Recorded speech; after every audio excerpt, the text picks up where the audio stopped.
संसारी दी गल्ला चिन्ह ना बूझे शब्द जो गहरे नू। अब देखो कितने दिन हो गए इस दास ने सच्चे ज्ञान का प्रचार करते। प्रारंभ में तो क्या था कि हमारे भगत भी ऐसे गड़बड़ कर जाया करते, क्योंकि संख्या थोड़ी थी, दिल डट्या नहीं करता। हे तन सारा तुमने सभी छोड़ दिया, नो छोड़ दिया कर, नो हो जाएगा, फलान हो जाएगा। तो उनकी बातों में आकर वो अपने नाम न खंड कर लेते, फिर उनका हानि होती, फिर मेरे पास आते। भाई कोई गलती की होगी तुमने, ऐसी हानि तो वैसे तो नहीं हो सकती भगवान के दरबार में। ना जी, कोई गलती नहीं करी, क्योंकि वो उन गलती मानने ना रही थी कि जो तुम नियम तोड़ दिया, जो पूजा पहले करते थे वो नहीं करनी है, वो शास्त्र विरुद्ध है, तो आपने क्रम बिगाड़ दिया। तो कहने का भाव ये है, परमात्मा कहते हैं 100 वर्ष सतगुरु की पूजा, एक दिन आन उपासी, वो अपराधी आत्मा फिर पड़े काल की फांसी। 100 वर्ष तक सतगुरु के दिए हुए अनुसार साधना करते रहो और एक दिन आन उपासना कर लो, कहते फिर तेरा सारा काम बिगड़ गया। उसके लिए क्या है कि दोबारा फिर सेट कराओ गुरु जी के पास आकर के, ये उपदेश लो, आगे गलती ना करने का जो है ना वचन दो, फिर सुचारू हो जाएगा, नहीं तो बात बिगड़ जाती है। तो सतगुरु की पूजा तो 100 वर्ष कर ली और एक दिन आन उपासना कर ली तो सारे ले डूबेगी, आपके बड़ा बर्बाद कर देगी। ले डूबने का तात्पर्य क्या है कि नामखंड हो गया, नामखंड हो गया, काल का दाव लग जाएगा, आपकी मृत्यु हो जाए मन माने। वो आपने साधना की, वो व्यर्थ तो नहीं गई, लेकिन क्या बन जाओगे कि तो देवता बना देगा स्वर्ग में, आपकी कमाई थे, खा बेटा बैठ के, बेटी खाड़। उसके बाद राजा बना देगा, राजा में बनकर नरे पाप करा करायो, नरे पाप यानी कर्म कति फड़वा कर जैसे थे उसा कर देगा। तो न्यू है कि वो अपराधी आत्मा फिर पड़े काल की फांसी, काल की फांसी में फंस गया, पार नहीं हो पाया। तो ये क्या बताते हैं परमात्मा, यही कहना चाहते हैं कि आत्मा के माध्यम से कि संसारी आदमियों की तो बात मान ले, और हम इतनी गहराई की हर प्रमाण देकर बात ज्ञान देते हैं, इसको सुनता नहीं। तो यूं बहरा मन है यह आत्मा, इसका फसादी, इसकी दुरुक्ति रखे हो। मत दे दी है बालम बैरे नू, मत दे दी है बालम बैरे नू, संसारी दी गल्ला चिन्ह नहीं बूझे शब्द जो गहरे नू, ये मर्दों से ती प्रीत लगावे न जाने सतगुरु मेरे नू। जो संत या कोई भक्त मृत्यु को प्राप्त हो गए, उनकी यादगार बना रखी है। वहाँ जाड़े में रुचि मनाता है, वहाँ माथा टेकेगा, उसका कि तो जोत लाओगा, कि तो उसने लिप पोतेगा, वो तो वहाँ कुछ भी नहीं है। और नो के ना जाने सतगुरु मेरे नो, वर्तमान में जो गुरु जी है उसके पास नहीं जाते, जो सारा ज्ञान दे, भक्ति बतावे, दुख सुख पूछे, वहाँ ना जा कर के मुर्दों से ती मरे हुआ गेला खस्सम खस्सा और पितर पूजें, श्राद्ध निकालें, ये सारे मुर्दों की पूजा है। श्वेत छतर सिर मुकुट विराज, देखत ना उस चेहरे नू, उस परमेश्वर साकार परमात्मा है, श्वेत छत्र मालिक के ऊपर लगा हुआ है, और मालिक ने परमेश्वर कबीर देव का ने मुकुट धारण किया हुआ है। कहते देखत ना उस चेहरे नो, उस मालिक ने नहीं देख रहे हो। ऊंची थलियां खेती बोवै भूल रहे निज डेरे नु। आन उपासनाएं जो एक सत्य पूर्ण परमात्मा की भक्ति के अतिरिक्त जो हम पूजाएं करते हैं, ब्रह्म परब्रह्म, ब्रह्मा विष्णु महेश, देवी देवताओं या अन्य हनुमान गणेश जी की, ये तो ऐसी हैं जैसे किसान ऊंचे थलों पर, ऊंची थलियों पर, ऊंचे उबड़ खाबड़ जमीन पर जाकर के हल जोत कर बीज दिया, तो वहाँ कभी वर्षा हो जाए तो दाने हो जाते हैं, नहीं तो वो भी थोड़े बहुत होते हैं। और एक होती है डहर जमीन, वो होती है जो झील में होती है और ऊंचे उन थलियों पर वर्षा हुआ पानी भी वहीं आकर के रुकता था पहले पुराने समय की बात, और वो अधिक उपजाऊ होती है। थोड़ी वर्षा से ही वहाँ पर जो ना खेती बन जाती है। कहते उस डैर में जैसे थलियों पर तो हुआ 2 मन किले एकड़ के, और डैर में हुए 60 मन 70 मन एकड़ के गेहूँ। तो कहते हैं तुम ऊंची थलियाँ यानी आन उपासनाएं, उन देवताओं की पूजाएं कर रहे हो जो तुम्हें लाभ नहीं दे पा रहे, पूरा लाभ नहीं मिल रहा, और पूर्ण परमात्मा रूपी डहर उस मालिक को भूल चुके हो।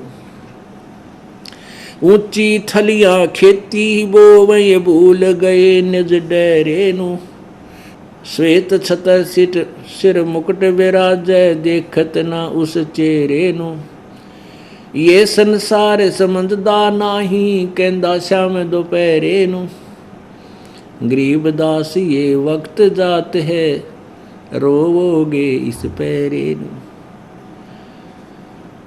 ये संसार समझदा नहीं कहंदा श्याम दोपहरे नु। हमने परमात्मा कहते हैं झूठे सुख को सुख है ये मान रहा मनमोद, तो इस झूठे सुख ने सुख मानने बैठे, ये सुख नाम की चीज नहीं है। और सकल चबीना काल का कुछ मुख में कुछ गोद। अब क्या बता रहे हैं आप जी ने, यहाँ का राजा भी हो, पृथ्वी का, पूरी पृथ्वी का राजा हो, और स्वर्ग का राजा देवराज इंद्र, ये भी महादुखी हैं। सुख नाम की चीज नहीं है, पर ये सुख मान रहे हैं। क्यों? ये माया वाली भांग पी रहे हैं। अब किसी ने नशा कर रखा हो और दोपहर के समय जून के महीने में, और वो पी के घुटी छुटी लाकर पड़ा होगी तो बाहर गली में पसीना पसीना हो रहा, बुरा हाल जागा रहे उसके, और उसको कोई कहता है कि चल भाई तुझे उठा करके अच्छा मैं लिटा देता हूँ, वो कहना ना छोड़ दे मौज हो रही है। अब उसका बुरा हाल हो रहा, जागा रे, पसीना पसीना आ पड़ा, मौज हो रही है। तो हम यहाँ इस काल के लोक में सभी की ये स्थिति है, चाहे राष्ट्रपति है, चाहे प्रधानमंत्री है, पूरी पृथ्वी का राजा है, चाहे ब्रह्मा विष्णु महेश है, इन सुखी किससे न सुख नहीं है, अंदर से सब जल रहे, बस वो कहन मौज हो रही है। अब जैसे कोई कोर्ट में जाता है, आगे से रिश्तेदार मिल जाता है, हैंड शेक करते हैं, और क्या हाल है, ठीक ठाक मौज हो रही है। अरे कोर्ट में और मौज का के मेरे दोनों दुखी, क्योंकि वो भी दुख में आ रहा है और वो भी दुख में गया हुआ है, फिर भी नहीं कहा मौज हो रही है। तो ये संसार समझदा नहीं कहंदा श्याम दोपहरे नु। अब तो इस शिखर दोपहर है, जून और जुलाई का महीना, जेठ का आषाढ़ का, और नवंबर शाम है यानी ठंड है। ऐसी स्थिति में आ गई, यानी तुम जो साधनाएं कर रहे हो इससे इतना ही ये सुख नहीं है, तुम इसी को सुख मान रहे हो। ये संसार समझदा नाही कहंदा श्याम दोपहरे नु, गरीबदास ये वक्त जात है रोगे इस पैरे। अब ये समय जान लग रहा है, रोया करोगे, इस समय को याद करके रोया करोगे। सतभक्ति किए बिना अगर तुम चले गए तो कुत्ता अपने के ऊपर न मुँह फीब के करेगा। अब समय था जब तक तेने सुना नहीं, बकवाद करेगा, अपनी चतुरता दिखाता रहा। अच्छे दिन पाछे गए गुरु से किया ना हेत, अब पछतावा के करे भाई चिड़िया चुगी खेत। बोलो सतगुरुदेव। परम पिता परमात्मा सर्व सृष्टि रचनहार कुल के मालिक कबीर परमेश्वर, कबीर देव, कबीर प्रभु, जो बनारस काशी में एक साधारण व्यक्ति की तरह एक जुलाहे का कार्य किया करते थे, ये वही पूर्ण परमात्मा है। जुलाहा कबीर जो पूरे ब्रह्मांडों का, असंख्य ब्रह्मांडों का रचनहार और सभी आत्माओं का पिता है। पुण्यात्माओं, हम लाल की परख नहीं जानते थे। हमने लाल को कौड़ी मान रखा था और कौड़ियों को हमने लाल जानकर अपने थैले पर रखे थे।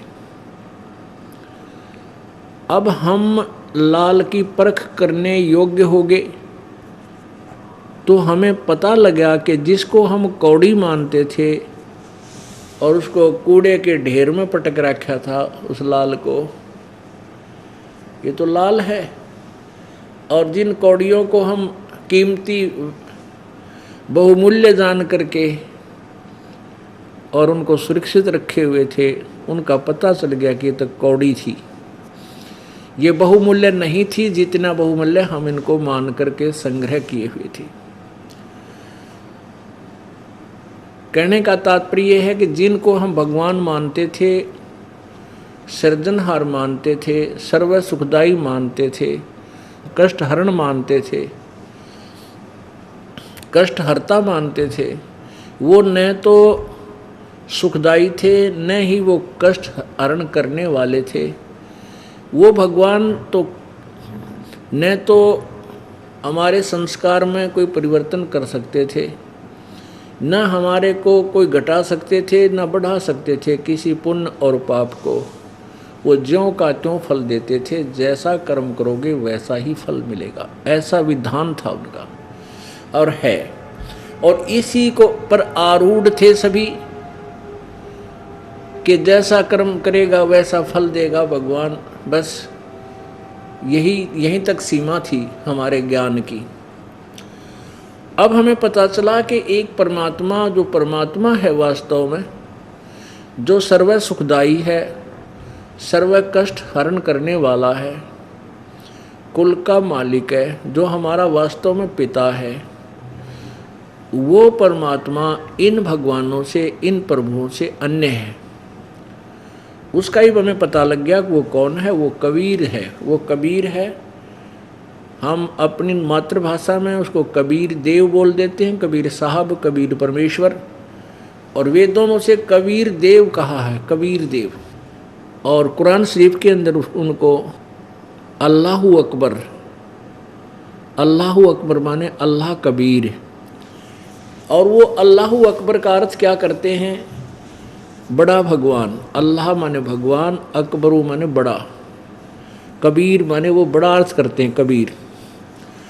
और बोलने का भेद करके वो अकबर कहने लगे, अकबर, अल्लाहु अकबर, अकबर, अकबीर, अकबीर माने कबीर। तो ये अपनी भाषा में, अरबी में, उर्दू में केवल लिखने का अंतर होता है। जैसे स्कूल को अस्कूल लिखते थे, अस्कूल, स्थान को अस्थान लिखते थे, बोलते थे अपनी साधारण भाषा में, लेकिन वो स्थान सीधा स्थान बोला जाता है। तो ऐसे वो परमात्मा वही है जो बनारस में आए थे और 120 वर्ष तक एक जनसाधारण की लीला करते हुए, अपना हाथ से काम करते हुए, प्रयत्न करके अपना निर्वाह करते हुए, और साथ में एक तत्वदर्शी संत की भूमिका करते हुए वो 120 वर्ष तक रहे। पर वो परमेश्वर सहस्री आए थे, एक शिशु रूप धारण किया था, बालक का रूप। काशी शहर के लहर तारा तालाब में कमल के फूल के ऊपर परमात्मा सतलोक से आकर के विराजमान हुए थे। और पिछले कोई संस्कार से नीरू और नीमा, एक मुसलमान दुल्हा दंपति जो निसंतान थे, वो परमेश्वर को उठा ले गए थे। लीला में परवरिश करते हुए परमात्मा 120 वर्ष तक बड़े हुए, 120 वर्ष तक अपनी एक जनसाधारण की भूमिका की और सशरीर मगर स्थान गोरखपुर एक शहर है जो गीता प्रेस गोरखपुर के नाम से प्रसिद्ध है। उस गोरखपुर से 25-30 किलोमीटर की दूरी पर, 30-35 किलोमीटर की दूरी पर एक मगहर कस्बा है और वहाँ परमात्मा ने एक लीला की थी। 2 नवाब, 2 नरेश और हजारों व्यक्ति, सैनिक, हजारों जनता के लोग वहाँ उपस्थित थे। उनके सामने सशरीर सतलोक गए थे, उनका शरीर नहीं पाया था, शरीर के स्थान पर सुगंधित फूल मिले थे। पुण्यात्माओं, जब तक हम सौदा करें तो सूझबूझ से करें। जिस भी व्यवसाय को हम करने चले हैं उसके विषय में हमें पूर्ण जानकारी होनी चाहिए कि इस व्यवसाय से हमें कितना लाभ होगा, तभी हम उसमें सफल होंगे। इसी प्रकार हमने इस राम नाम के सौदे को करना है तो बहुत ही सूझबूझ से करना है। राम नाम निज सार है, राम नाम निज मूल, राम नाम सौदा करो, राम नाम ना भूल। अब यहाँ पर गाड़ी अड़ जाती है कि राम नाम का सौदा करो, बिजनेस करो, अपना कमाई करो, राम के नाम की भक्ति को बढ़ाओ। राम नाम सौदा करो, राम नाम ना भूल। अब हमने कौन से राम की भक्ति करनी है, कौन से राम के नाम की कमाई करनी है, पहले हमने ये निर्णय करना होगा। पहले तो हम ये समझें कि राम की परिभाषा क्या है। राम की परिभाषा ऐसे समझें जैसे एक स्टेट में, एक देश में, जैसे तहसीलदार साहब, एसडीएम साहब, डीसी साहब, कमिश्नर साहब, मंत्री साहब और मुख्यमंत्री साहब, प्रधानमंत्री साहब और राष्ट्रपति साहब, ये सभी साहब हैं। साहब का अर्थ होता है स्वामी, मालिक, प्रभु, राम। अब ये प्रत्येक जो अधिकारी हैं ये सभी साहब कहलाते हैं, परंतु इन साहबों की शक्ति में अंतर बहुत होता है। इसी प्रकार हमने भक्ति करने से पहले ये विचार करना चाहिए कि कौन से साहब की साधना करें जिससे हमें पूर्ण मोक्ष और संकट निवारण हमारा हो। अब जैसे एक ब्रह्मांड के अंदर श्री ब्रह्मा रजगुण, श्री विष्णु सतगुण और श्री शिव जी तमगुण, ये तीनों एक एक विभाग के मंत्री साहब समझो। ये एक एक विभाग के साहब हैं, एक एक विभाग के ये राम हैं। और इनके पिताजी ब्रह्म ज्योति निरंजन, ये 21 ब्रह्मांड के राम हैं, साहब हैं। 21 ब्रह्मांड के, और प्रत्येक एक ब्रह्मांड के अंदर ये मुख्यमंत्री का रोल करते हैं। इसके 21 ब्रह्मांड हैं जिन पर ये स्वामी हैं। एक ब्रह्मांड के अंदर ये स्वयं मुख्यमंत्री का रोल करता है ब्रह्म, और अपने तीनों पुत्रों को रजगुण श्री ब्रह्मा जी, सतगुण श्री विष्णु जी और तमगुण श्री शिव जी को एक एक विभाग का मंत्री बनाकर पूरे ब्रह्मांड का कंट्रोल करता है। अब पहले ये देखेंगे एक ब्रह्मांड होता क्या है। पुण्यात्माओं, आज तक इस दास के सत्संग से पूर्व आपने जो भी सत्संग सुना है वो कोरा ज्ञान सुन रखा है, उसका कहीं सिर और पैर नहीं है। अब इस बात से आपको एक बार तो महसूस होगा कि ये दास अभिमान कर रहा है, अभिमान नहीं सच्चाई कह रहा है। हमने अभी तक राम राम नाम सुने थे, भगवान अल्लाह गॉड, लेकिन हमें ये नहीं मालूम था ये भगवान कितनी पावर के हैं, इनकी भक्ति से हमें क्या लाभ होगा। बस अंधाधुंध लग रहे थे, लकीर के फकीर हुए थे, क्योंकि ज्ञान था ही नहीं। जो भी जैसा ज्ञान देता संतजन उसी पर आधारित होकर उसके ऊपर आश्रित हो जाते थे। पुण्यात्माओं, परमात्मा की भक्ति के लिए प्रेरित करना, बदले रे भगवान तेरा काम आवेगा, भाई भगवान की भक्ति करनी चाहिए, ये तो आम आदमी कह देगा जो थोड़ा बहुत कोई चार बात सीख रहा है, जानता है। और श्रद्धालु लोग उन बातों को सहर्ष स्वीकार करते हैं क्योंकि उनको भगवान की चाह है।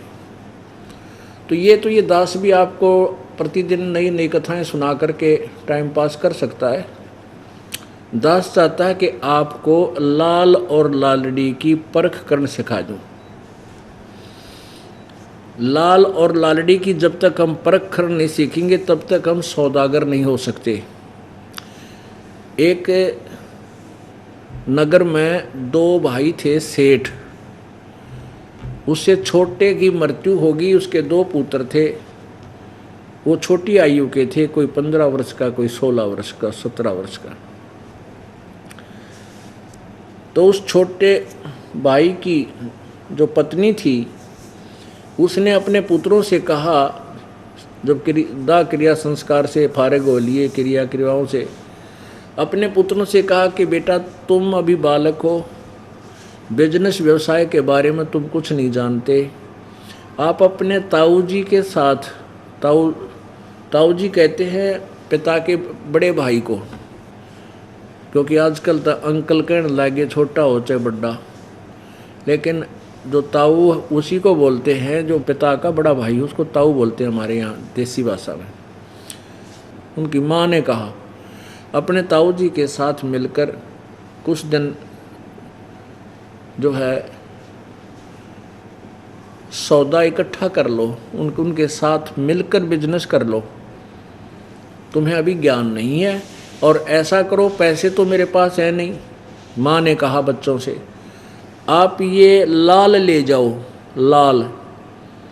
उस माई ने लाल बांध रखे थे एक कपड़े में और पोटली बना रखी थी उसकी, वह खोल कर देखी, बच्चों से कहा बेटा ले लाल ले जाओ, अपने ताऊ जी से कह देना कि पैसे तुम्हारे पास है नहीं, इन लालों को गिरवी रख लो, पैसे ले लो, सौदा ले लो, फिर हम बड़े होकर के पैसे हो जाएंगे तब इन लालों को छुड़वा लेंगे और हमारा हिस्सेदारी कर लो, हम अभी बालक हैं, आप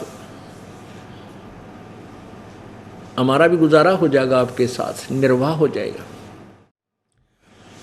तो दोनों बच्चे माताजी के दिए हैं उन लालों की गठड़ी को लेकर, पोटली को, ताऊ जी के पास गए और कहा ताऊ जी हमारे पिताजी संसार में रहे नहीं, हम बालक हैं, हम व्यवसाय नहीं कर पाएंगे अकेले, हम आपके साथ पार्टनरशिप करना चाहते हैं। और मेरी माँ ने कहा कि हमारे पास पैसे नहीं हैं, आप ये लाल रख लो, ये लाल है, इनको रख लो, गिरवी रख लो, जब हमारे पास पैसे हो जाएंगे इनको छुड़वा लेंगे। अब उस ताऊ जी ने देखा वो लाल खोल रखे थे, कहा, उस सेठ ने कहा बेटा इन लालों को तो वापस रखाओ, तेरी माँ के पास दे दो, सुरक्षित रखेगी इनको, फिर जरूर आवश्यकता पड़ेगी तब ले लेंगे।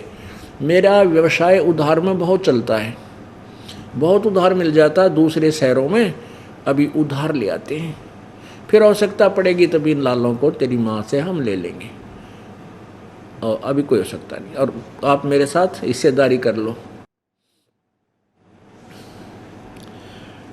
अब उन बच्चों ने अपनी माँ से कहा कि ताऊ जी ने ऐसे ऐसे कहा है, आप इन लालों को सुरक्षित रखना, हम हिस्सेदारी स्वीकार कर ली है, दूसरे शहरों में जाएंगे और व्यापार बिजनेस करने सीखेंगे।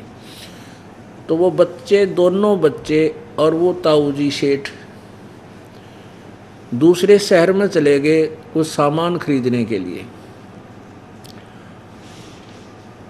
अब एक सेठ से 50,000 रुपये का सामान लिया उधार पे, उसका सौदा कर लिया। और जहां वो धर्मशाला में रुके हुए थे तीनों जने, वो ताऊ जी और उसके वो दोनों भतीजे वहाँ आ गए। तब उस सेठ ने कहा उन बच्चों से कि बेटा जाओ ये लाल दे आओ उस सेठ को जिससे 50,000 रुपये का सामान हमने लिया है, और उनको बोलना कि ये लाल रख लो, हम आएंगे तब अपना लाल वापस ले लेंगे। दोनों बच्चे गए, उस सेठ से कहा कि ले लाला जी, ये मेरे ताऊ जी ने लाल दिया, इसको रख ले गिरवी, हम 50,000 रुपये तेरे फिर बाद में दे देंगे और अपना लाल ले जाएंगे। तो सेठ ने कहा बैठ जाओ बेटा, बैठ जाओ। बैठ गए। तो सेठ ने, लाला जी ने एक जोर ही बुलाया और उसे कहा कि भी देख ये लाल ठीक है, कैसा है। और जौहरी ने देखकर बताया कि सेठ जी लाल नहीं, ये तो लालड़ी है, लाल तो 9 लाख रुपए का होता है, और यह तो 200 रुपये की भी कोई ना ले, इस लालड़ी नहीं, तो नकली है, डुप्लीकेट है। तो उस सेठ ने वो लालड़ी बार गली में फेंक दी सड़क पर, और 4 खरी खोटी सुनाई बच्चा थी। कहा कि तेरे पिताऊ जी भाई झूठे आदमी तो नहीं थे, तेरे पिताजी का के बेईमान आ गया आज, इतने दिन तक मेरे से संबंध था उसका, वो तो कदे झूठ बोलिया नहीं कर दे, उन्होंने तो कदे धोखा दिया नहीं, राज मेरे तो धोखा देना आगे वह, मैं क्यों नाटू था भाई, उधार तो भी ना नाट्या कर दे। और ईसा जुल्म के कराते रहता उन्हें कह दिए यो, या के माड़ी बुद्धि आ गई उसमें, ये तो लालड़ी है, लाल को ना ले जाओ इसने अपने न ठाक है। अब वो दोनों बच्चे बड़े दुखी हुए, उस लालड़ी ने उठा कर आगे ताऊ जी के पास धर्मशाला में। अब ताऊ जी को तो पता था इन गेला के बीतेगी। अब उन दोनों का मुंह लटक उतरा हुआ, बहुत ही दुखी से नजर आ रहे थे। ताऊ जी ने पूछा आ जाओ बेटा, आ गए तुम? वो बोले जी आते गए, पर वो सेठ तो बहुत निकम्मा आदमी है। ताऊ जी हमारे लाल ने बोला तो लालड़ी है, और गली में फेंक दिया। उसने एक आदमी बुलाया और उसने बोला यह लाल को नहीं हो, यह तो लालड़ी है, और गली में फेंक दिया। ताऊ जी हमारी तो बहुत बेइज्जती कर दी। ने बोला तेरे ताऊ भाई अच्छे आदमी थे, आज के बिजली गिर गई, उनका के मन में खोट आ गया, या लालड़ी धोखा देने खातिर लालड़ी दे दी। तो सेठ बोला बेटा वो ठीक कहे था, वो जोरी था जिसने वो परख करके बताई ये लाल है कि लालड़ी, और भाई यार लालड़ी है बेटा, मेरा धोखा लग गया। ले अरे लाल तो यूं इधर रखा था बेटा, अरे लाल देख यूस है भाई लाल, देखो अरे बहुत फर्क भाई इनमें तो, बहुत अंतर है इनमें।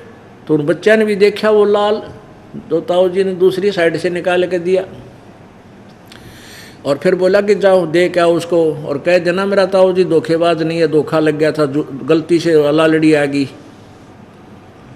ये लालड़ी सेठ क्यों रखा करते कि रास्ते में ये ठग डाकू मिल जाया करते, उनने डगान खातिर अपना पीछा छुटाने के लिए इन्हों कहते हैं क्यों लुटे से लाल ले जा 9 लाख का, वो लालड़ी पकड़ा देंगे। उन डाकुआन बेरा नहीं होंगे बड़ी पूछा ने, वो लालड़ी गा लिया गोज में कूदते जाते, वह न्यू रखा कर दे। तो वहाँ वापस जाओ और कह दो सेठ को कि मेरे ताऊ जी धोखेबाज नहीं है, धोखा लग गया मेरे ताऊ जी से, गलती से दूसरी तरफ रखी हुआ लालड़ी दे दी है, लाल देखियो दे क्या उसको। वो दोनों फेर गए तुरंत, और जाकर लाला जी से कहा कि लाला जी देख मेरे ताऊ जी का धोखा लग गया था, दूसरी साइड में लालड़ी रखी थी, वह गलती से दे दी, ठाक है, ये देख लाल है कि नहीं, बुला ले तेरे किस्से ने। उस लाल सेठ ने फिर बुलाया वो जौहरी, जोरी नाते बता दिया हाँ ये है लाल। सेठ जी यो लाल है भाई, 9 लाख रुपए का। तब वो बालक सेठ बोला तो कि देख लो बच्चों, थारी आँखों ते यू है लाल, ईसा हो सा लाल। कहने का भाव ये है कि उन बच्चा का ऐसा झटका लग गया, उन्हें लाल और लालड़ी का कति गहरा अध्ययन हो गया। और यही करवाना चाहे था वो सेठ, उनका पिताजी ताऊ जी। अब वो ताऊ जी कहने लगा चलो बेटो बच्चों सामान ले चलते हैं। उन्होंने अपना समुद्री जहाज के मार्ग से जहाज में सामान रखा और चल पड़े घर आगे। घर आकर के अपनी उन्होंने कहा, सेठ ने कहा था, उस ताऊ जी ने कहा बच्चों अब ऐसे करो भाई, घनी उधार होगी उस पिछले शहर में, तेरी माँ ने न्यू कह दो कि वो लाल दे देगी, वो लाल ले आइयो बेटा, फिर वो गिरवी रख जाएंगे वहाँ पर, घना उधार हो गया। अब ठीक है ताऊ जी। वो बच्चे भागे गए घर ने, अपने घर दौड़े दौड़े गए। माँ माँ, वो माँ भागी आई, आगे बेटा आगे आ जाओ, नहा लो रोटी खा लो। तो बच्चे बोले पाछे नहावा धोवांगे, पाछे पीछे खाना खाएंगे, पहले वो लाल दे, ताऊ जी के ऊपर बहुत उधार होगी, उनका जो है ना गिरवी रखने पड़ेंगे। अगले बेटा न्यू के ने संभाल कर रखे, इसी दिन के लिए तो रखे थे, ये ले जा। अब उन बच्चा ने सोचा नहीं तो देख लें लाल है लालड़ी के दे, फिर ताऊ जी का अगर शर्मिंदा होना पड़ा है। उन बच्चा ने खोल कर देखा तो वो परख उनको होगी थी, वो लालड़ी थी, लाल नहीं थे। अब वो बोले अपनी माँ ने कि माँ आप तो बिल्कुल भोली भाली हो, सादी भोली हो, आपको नहीं पता माँ ये लाल को नहीं है तो लालड़ी है। लाल तो 9 लाख रुपए का होता है, तो 200 रुपये की भी को नहीं, सारी लालड़ी है माँ इनमें। तो माँ बोली बेटा मैंने तो पता नहीं, मैंने सोचा तेरे पिताजी के समय के रखे थे, मैंने सोचा लाल होंगे ये। तो दोनों बच्चे अपने ताऊ जी के पास गए उसके घर पे, और ने बोले ताऊ जी मेरी माँ है ना वह बोली बाली है, उसने उसको पता को नहीं। ताऊ जी वो लाल को ना थे, वो तो सारी लालड़ी थी, हमने देखी वे।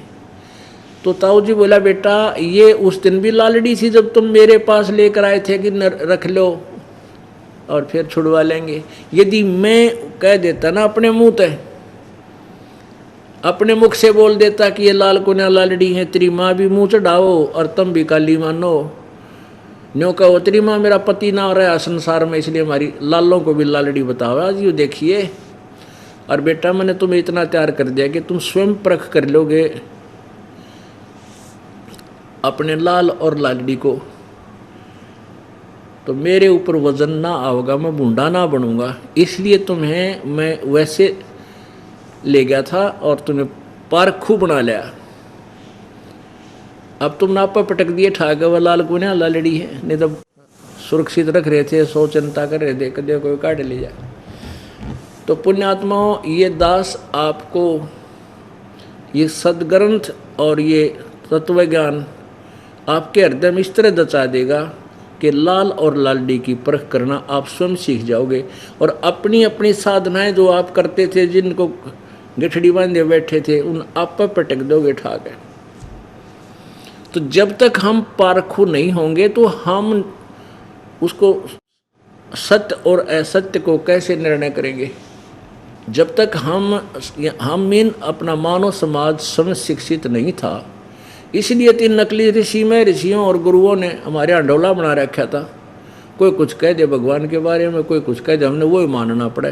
क्योंकि टीचर जो होता है उसकी बात को विद्यार्थी फाइनल मानते, और हमारे टीचर इसे नालायक थे। हमारे गुरुजी हिंदू धर्म के, उनको अपने सिलेबस का ही ना पता था, वो ऐसी दंत कथा सुना सुना कर हमारे को कुमार्ग पर लगा गए।